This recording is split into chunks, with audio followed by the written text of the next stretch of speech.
So welcome back class. इस lecture में हम बात करने वाले हैं अर्थक्वेक के बारे में, क्योंकि इससे पहले वाले लेक्चर में हमने बात करी थी अर्थ के इंटीरियर के बारे में। तो अर्थ के इंटीरियर के एविडेंसेस के बारे में हम बात करेंगे कि जो एविडेंसेस जो मैंने बताए हैं, जिसे मैं बोल रहा था कि मैं जो कुछ भी बता रहा हूँ तो उसे आप हाँ ही करते चलना, क्योंकि मैं आगे एविडेंसेस आपको बताऊंगा। तो उस एविडेंसेस को पढ़ने के लिए हमें उसके लिए एक टॉपिक पढ़ना पड़ता है। उस टॉपिक का नाम है अर्थक्वेक, जैसे कि मैंने बोर्ड पे लिखा है। तो उस टॉपिक के बारे में हमें जानकारी लेनी पड़ती है। हम अर्थक्वेक को यूज करेंगे एज ए टूल अर्थ के एविडेंसेस में। ठीक है, तो चलिए हम देखते हैं कि आखिर अर्थक्वेक क्या होता है। तो अब हम इसे समझने की कोशिश करते हैं। राइट, जैसे कि अर्थक्वेक, जैसे कि हमारी अर्थ है, ये हमारी अर्थ क्या है, ये हमारी अर्थ की सरफेस है। फिर ये हमारे अर्थ का थोड़ा इंटीरियर वाला हिस्सा है, जैसे कि लोगों को याद आ रहा हो क्रस्ट, मेटल, उस टाइप से। लेकिन एग्जैक्ट वो नहीं है, जस्ट आपको समझाने के लिए मैं बता रहा हूँ। सपोज यहाँ पे टेक्टोनिक प्लेट्स का मूवमेंट होता है, इस पॉइंट से वेव्स निकलना शुरू करती है। ये जो पॉइंट है जहां से वेव्स निकल रही है बाहर की तरफ, इस सब जगह निकलती, पूरी अर्थ पे निकलते हैं। अब जो इसके करीब में होता है, फिर ये यहाँ पे भी एक वेव निकलती है, इस पॉइंट पे भी वेव निकलती है। सपोज यहाँ पे जस्ट इसके ऊपर,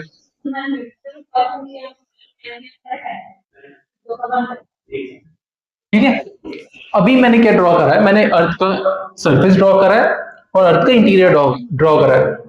उसके बीच में यहाँ पर में अर्थ के इंटीरियर में क्या हो रहा है, एक पॉइंट से वेव्स निकल रही हैं। तो वो जो वेव जिस पॉइंट से निकल रही है, मैं उसको क्या बोल रहा हूँ, फोकस।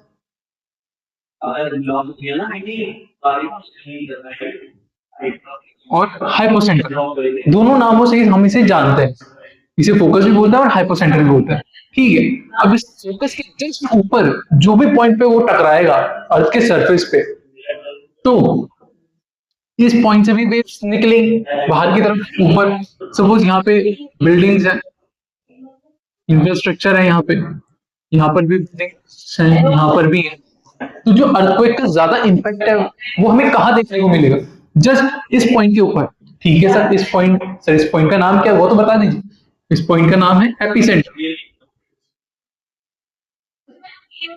एपिसेंटर, इस पॉइंट को हम बोलते हैं एपिसेंटर। तो एपिसेंटर के जस्ट ऊपर जो रहेगा इंफ्रास्ट्रक्चर, जो कुछ भी रहेगा, सबसे ज्यादा डिस्ट्रक्शन, सबसे ज्यादा तबाही हमें वही देखने को मिलेगी। जैसे कि मैंने इसके जस्ट ऊपर ये वाली बिल्डिंग बनाई है, तो सबसे ज्यादा डिस्ट्रक्शन कौन सी वाली बिल्डिंग में आएगा, इस वाली बिल्डिंग में आएगा। यहाँ पर भी आएगा लेकिन यहाँ पे कम आएगा, क्योंकि अब आप देख सकते हो वेव्स ट्रेवल कर रही है ऐसे, उससे दूर है।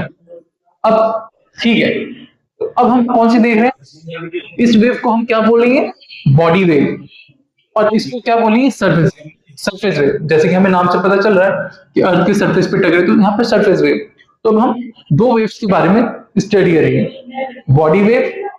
बॉडी वेव और सरफेस वेव। अब इसमें भी इसके दो पार्ट, इसके दो टोटल कितनी वेव्स है हमारे, टोटल 4 वेव्स के बारे में हम बात करने वाले हैं।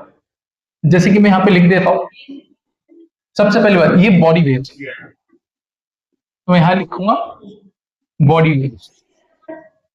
फिर दूसरी है हमारी सरफेस वेव।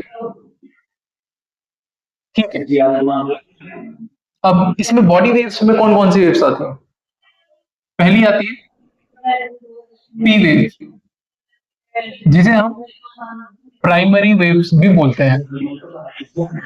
राइट, फिर आती है हमारी एस वेव, जिसे हम बोलते हैं क्या, सेकेंडरी वेव्स। सेकेंडरी वेव्स, ठीक है। और जो सर इंपॉर्टेंट वेव्स है वो कौन सा, वो यही दोनों इंपॉर्टेंट वेव्स है। समझ में आया, जो इंपॉर्टेंट वेव्स है वो बॉडी वेव्स ज्यादा इंपॉर्टेंट है हमारे, लेकिन सरफेस वेव जो है हम इसको भी पढ़ते हैं। अब सरफेस वेव कौन कौन सी होती है, पहली होती है लव वेव, और ये होती है रेले वेव। रेले वेव, ठीक है। अब हम टोटल कितनी वेव्स के बारे में पढ़ने वाले हैं, P wave, H wave, love wave और रिले वेव, ये दोनों इतनी इंपॉर्टेंट नहीं है, लेकिन हम इसे फिर भी पढ़ेंगे। लेकिन ये हमारे लिए इंपॉर्टेंट ये है, पी वेव हमारे लिए ज्यादा इंपॉर्टेंट। तो हम आइए पी वेव के बारे में हम देखते हैं कि आखिर क्या है। बेसिकली हम इसके कुछ फैक्ट्स के बारे में हम देखेंगे, उसी से हमें पता चल जाएगा। तो हम सबसे पहले लिखेंगे पी वेव, फिर हम लिखेंगे एस वेव। ठीक है, पी वेव और एस वेव के बारे में हम अब लिखना शुरू करेंगे। तो सबको समझ में आज तक जो मैं बताया हूं, ये हमने अर्थ पे सरफेस ड्रॉ किया,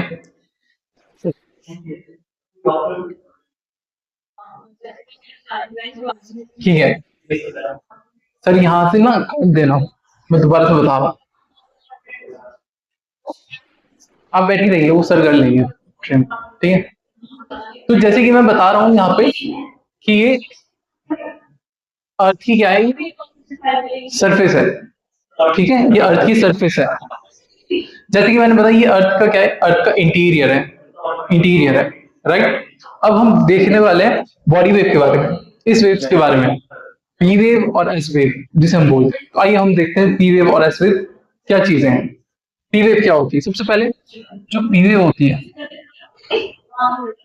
वो हमारी फास्ट होती है, मतलब बहुत तेज चलती है ये वाली वेव्स, और ये वाली वेव्स जो है ये बहुत स्लो चलती है। इतनी बात समझ में आई है? ठीक है, इसमें सर इतना कुछ है भी नहीं।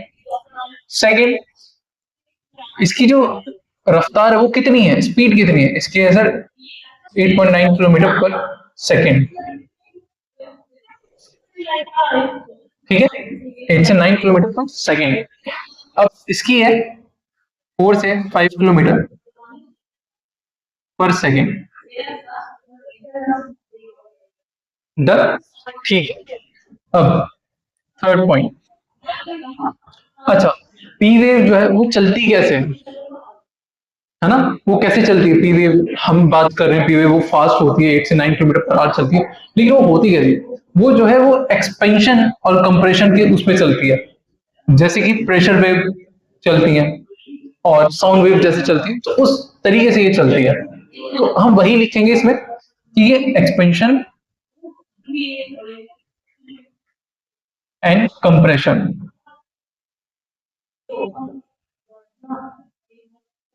फॉर्म में होती है, ये एक्सपेंशन फॉर्म में और कंप्रेशन फॉर्म में होती है, ठीक है। और ये वाली एस वेव है, ये किस फॉर्म में होती है? जैसे कि अगर मैं इसका डायग्राम बना के आपको समझाऊं थोड़ा सा, तो पहले वेव इतनी ट्रेवल करेगी, फिर एक्सपेंड कर जाएगी, फिर वापस से कंप्रेस हो जाएगी, फिर वापस से एक्सपेंड हो जाएगी। तो ऐसे वेव चलती है, ऐसे करके वेव चलती है, ठीक है। फिर ये वाली वेव्स कैसे चलती हैं? ये वाली वेव्स क्रस्ट और टर्ब्स की फॉर्म में चलती है। जैसे कि ये एक लाइन है, ये एक वेव है, तो वेव कैसे जा रही है? ऐसे ऊपर, कभी फिर नीचे, फिर ऊपर, फिर नीचे, ऐसे वेव्स ट्रेवल करती हैं इसमें, राइट। तो इसके बाद में ये इस फॉर्म में ट्रेवल करती हैं, कौन सी? एस वेव, इस फॉर्म में ट्रेवल करती हैं, ठीक है सर, इतनी बात में समझ में आ गई। अब चौथा सर, ये जो है ये लॉन्गिट्यूडनल वेव्स बोलते हैं इसे, लॉन्गिट्यूडनल वेव्स भी हम इसे बोलते हैं, ठीक है सर। और सर इसको क्या बोलते हैं? सेकेंडरी वेव, एस वेव को सेकेंडरी वेव को हम क्या बोलते हैं? ट्रांसवर्स वेव, ट्रांसवर्स वेव, ठीक है। ठीक है, इसमें 4 पॉइंट हो गए, ठीक है। अब जो इसके पार्टिकल्स जो मूव करते हैं,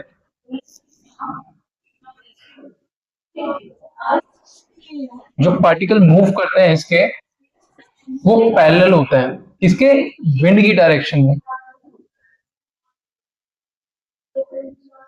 विंड की डायरेक्शन, जैसे विंड चल रही है तो उसके पैरेलल ही चलते हैं, इस तरीके से। अब पांचवा जो है सेकेंडरी वेव का, इसका पार्टिकल कैसे मूव करता है? 90 डिग्री पे परपेंडिकुलर चलता है। तो पार्टिकल्स जो है वो मूव करते हैं परपेंडिकुलर, परपेंडिकुलर किसके? वेव के परपेंडिकुलर, वेव के particle move perpendicular with wave. इतनी बात हमें समझ में आई, ठीक है। सिक्स, जो कि एक एग्जाम्पल, जो कि हमने यहाँ लिखा था एग्जाम्पल, मैंने बताया था कि साउंड की या फिर प्रेशर वेव की फॉर्म में चलते हैं, तो ये किस फॉर्म में, तो प्रेशर वेव और साउंड वेव इनकी तरह होती है ये। और ये वाली जो एस वेव है ये किसकी तरह होती है, जो एस वेव है हमारी वो होती है हमारी जस्ट वाटर वेव्स, जो कि रिपल होता है। जैसे कि हम कोई समुद्र है उसमें हम पत्थर फेंकेंगे तो ऐसे गोल होगा, फिर गोल पानी जाएगा, फिर ऐसे गोल, इस तरीके से रिपल मार्क्स जिसे बोलते हैं वाटर वेव। और फिर लाइट वेव इनकी तरह चलती है सेकेंडरी वेव, ठीक है। अब ये ट्रेवल कहाँ कहाँ करते हैं, ट्रेवल कहाँ कहाँ करता है, प्राइमरी वेव कहाँ कहाँ ट्रेवल करती है सर, ये तो सर तीनों स्टेट में ट्रेवल करती है, मतलब सॉलिड में भी करेगी, लिक्विड में भी करेगी और गैस में भी करेगी। लेकिन सर यहाँ पे एक बात है, जो एस वेव है वो ओनली ट्रेवल करती है सॉलिड में,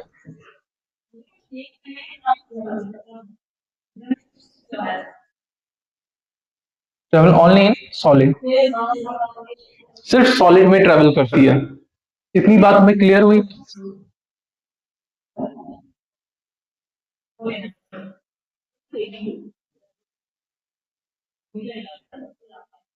ठीक है। अब हम देखते हैं जो हमने लिखा है, क्या वो चीज हम लिख रहे हैं या फिर कैसे, ठीक है। अब हम देखते हैं, अब हम इनके जस्ट डायग्राम्स ड्रॉ करेंगे, हम देखेंगे कि जो हमारे एविडेंसेस वो क्या सही कह रहे हैं या नहीं। तो अब हम देखेंगे पी वेव के बारे में और फिर इधर हम देखेंगे एस वेव के बारे में, पी वेव और एस वेव में क्या डिफरेंसेस है। तो जस्ट ये हमारा फोकस है अर्थ के सेंटर, अर्थ की सरफेस, अर्थ के इंटीरियर में, सॉरी। ये क्या बना दिया मैंने, कोर, ये भी मैंने कोर बना दिया, ठीक है। अब पी वेव्स हम देखेंगे कि कैसे ट्रेवल करती हैं, पी वेव फास्ट ट्रेवल करती हैं, ठीक है। ये मैंने पी वेव ट्रेवल करवा दी, ठीक है, एक्सपेंशन कंप्रेशन होकर के ये चलती हैं और ये विंड के डायरेक्शन में पैरेलल होती हैं। तो बेसिकली ट्रेवल किस में करती है, सॉलिड लिक्विड गैस, मतलब तीनों मीडियम में ही चलती है। तो हमारी अर्थ के इंटीरियर में हमने क्या देखा था, 5 लेयर्स है, वो कौन सी है, सॉलिड है, सेमी सॉलिड है, लिक्विड है, फिर सॉलिड है। तो मतलब सब जगह ये चलेगी, ठीक है।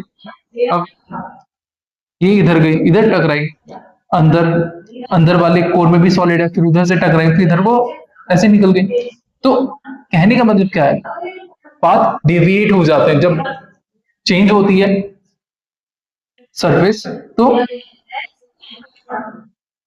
चेंज हो जाता है हमारा पाथ, डेविएट हो जाता है पाथ, ठीक है। फिर इधर से इधर को टकरा के इधर चली गई, फिर वेव्स इधर चली गई ऐसे, ठीक है। तो यहाँ पे ये फोकस था, ठीक है। तो इसकी जो वेव्स है वो देख रहे हो आप, सब जगह जा करके डेविएट होकर के वो निकल गई है जस्ट। अच्छा, ये जो एरिया है जहां पे वेव्स नहीं गई हैं वो हमारा P wave, P wave shadow zone है, वो हमारा पी वेव शेडो जोन है, राइट। और यह होता है हमारा 103 डिग्री से 142 डिग्री, ठीक है। इतनी बात हमें समझ में आई, ठीक है। सेम एज ए, लेकिन एस वेव क्या कहती है, एस वेव कहाँ ट्रेवल करती है, सॉलिड में ट्रेवल करती है सर, ठीक है। तो हम जाते हैं इधर, इधर जाते हैं और डेविएशन तो ये चलता ही रहेगा। अब ये यहाँ पे टकराई, जैसे कि मैंने बताया इसके अंदर भी एक कोर है, जो आउटर कोर है वो लिक्विड फॉर्म है, जो अंदर इनर कोर है वो कौन सा, वो सॉलिड फॉर्म है। तो ये लिक्विड आ गया, तो आप देख सकते हो कि वो ट्रेवल ही नहीं करेगी, क्योंकि वो सिर्फ सॉलिड में करती है, तो वो आगे जा ही नहीं पाएगी, वो यहीं पे रुक जाएगी वेव, फिर वो यहां से डेविएट हो जाएगी, राइट, फिर यहां से डेविएट हो जाएगी। फिर ये भी सेम 103 डिग्री से ये पूरा।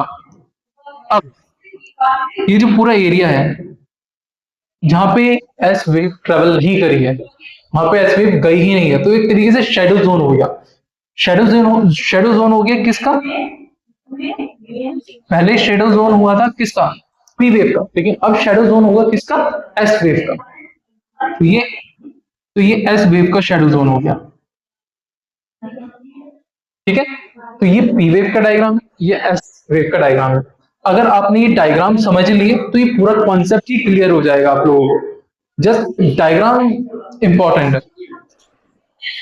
ठीक है, इससे जो नेक्स्ट लेक्चर होगा उसमें मैं क्या करूंगा, उसमें आपको सिस्मिक वेव के बारे में आपको बताऊंगा, फिर हम लव वेव, रिले वेव के बारे में हम थोड़ा सा डिस्कस करेंगे, फिर आगे हम बढ़ देंगे। ठीक है, तो इस लेक्चर में अगर आपको कुछ समझ नहीं आया तो जस्ट आप कमेंट कर सकते हैं, ताकि मैं देख सकता हूँ कि आपको क्या चीज समझ नहीं है, मैं आपको दोबारा से वहां पे समझा सकता हूँ, या कमेंट में मैं आंसर दे सकता हूँ आपको। तो इस क्लास में अभी के लिए इतना ही। तो थैंक यू क्लास, मिलते हैं नेक्स्ट लेक्चर में।